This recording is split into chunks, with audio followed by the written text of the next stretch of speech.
3월 31일 KMA 뉴스 브리핑입니다.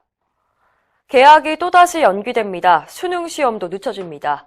교육부는 잠시 뒤 오후 2시 정부 세종청사에서 브리핑을 열고 개학일과 대학 입시 일정을 발표할 예정입니다.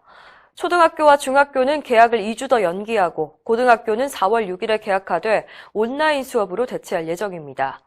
고등학교 개학이 5주 늦어지면서 수능 시험 날짜도 11월 19일에서 12월 3일로 2주 연기됩니다. 대구에선 또 대규모 집단 감염이 일어났습니다.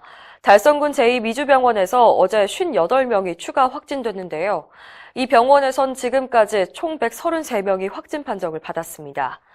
같은 건물에 있는 요양병원에서도 확진자 91명이 나와서 한 건물에서만 224명이나 발생했습니다.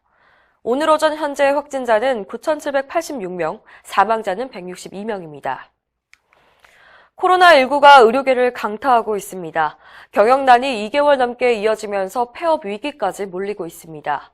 의협신문이 의사 1,589명을 대상으로 조사한 결과 약 70%가 인력과 비용을 줄여가며 버티고 있는 것으로 나타났습니다.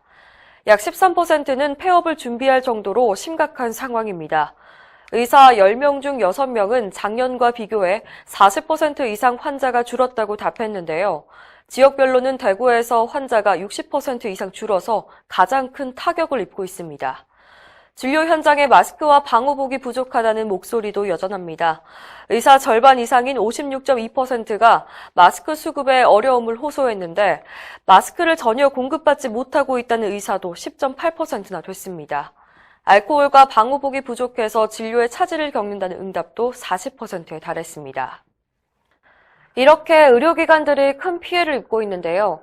특히 영세한 개원가의 고통은 더 큽니다. 호흡기 질환을 주로 진료하는 내과와 가정의학과, 이비인후과와 소아청소년과 등은 매출이 70에서 80%까지 떨어진 것으로 파악되고 있습니다. 동네 의원은 통상적으로 인건비와 재료비 지출이 총 매출의 40에서 60%를 차지하는데요. 이 매출이 20%만 줄어도 순이익이 거의 발생하지 않는 것으로 알려졌습니다. 이런 상황에서 5월에서 6월 종부세 납부는 개원가의 큰 악재로 다가오고 있습니다. 적게는 수천만 원에서 많게는 억대가 넘는 돈을 납부해야 합니다. 정부가 요양급여 비용 선지급 제도를 도입했지만 대상자가 많지 않은 개원가는 당장 종부세를 마련할 방법조차 막막한 실정입니다.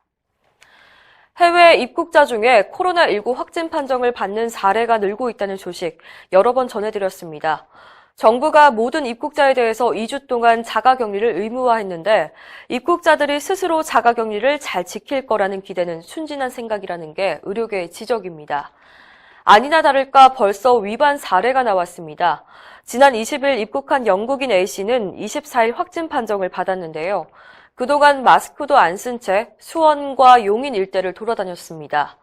선별진료소에서 검체 채취를 받은 다음 날에도 마스크를 안 쓰고 스크린 골프장을 방문했습니다. 최대집 의협회장은 방역당국이 여전히 위험지역으로부터의 입국 금지를 논의조차 하지 않고 있다며 너무나 안이한 인식이라고 지적했습니다. 정부가 코로나19 장기화에 대비하기 위해서 전문가와 시민사회 대표가 참여하는 사회적 합의기구를 구성합니다. 이를 통해서 사회적 거리두기에서 생활 방역 체계로 전환한다는 방침입니다. 생활 방역은 치료제가 개발될 때까지 적용되는 어느 정도의 사회 활동을 보장하는 방역 체계를 말합니다. 어제 김강립 중재본 1총괄 조정관은 이번 주 내로 의학 전문가와 방역 전문가, 노사와 시민사회 대표가 참여하는 사회적 합의기구를 구성하고 생활 방역으로 전환할 시기와 기본 수칙, 세부 지침을 마련하겠다고 밝혔습니다. 이상으로 뉴스 브리핑을 마칩니다. 자세한 사항은 의협신문을 참고하시길 바랍니다.